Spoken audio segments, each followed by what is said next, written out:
গ্রামে গিয়ে গিয়ে গ্রামের মানুষকে কিভাবে বোকা বানানোর চেষ্টা করছে দেখুন বিজেপি।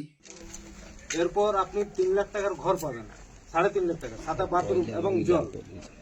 আপনি আয়ুষ্মান ভারত পাবেন 5 লাখ টাকা। রোজগার, শিক্ষা ব্যবস্থা ভালো হবে। সকলের প্রচেষ্টায় আমরা সরকার আনতে চাই। বিজেপি সরকারটা আনুন। আপনি ভুলভাল বোঝাচ্ছেন। প্রধানমন্ত্রী আবাস যোজনা সারা ভারতবর্ষের গ্রামের জন্য 1,20,000। এটা সবাই জানে। এখন সবাইকার হাতে অ্যান্ড্রয়েড ফোন আছে, ইন্টারনেট সার্চ করলেই বেরিয়ে যাবে। তাই এইভাবে বোকা বানানো যাবে না গ্রামের মানুষকে। গ্রামের মানুষ বুদ্ধু নয়, অন্ধভক্তরা হলো অশিক্ষিত, গ্রামের মানুষরা কিন্তু শিক্ষিত।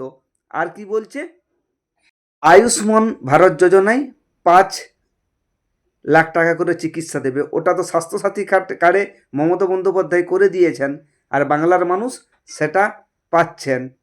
তাই এটা নতুন কিছু নয়। একটা বললেন চাকরি। মোদিজি 2014-তে ক্ষমতায় আসার আগে বারবার বলেছিলেন বছরে 2 কোটি করে চাকরি দেব।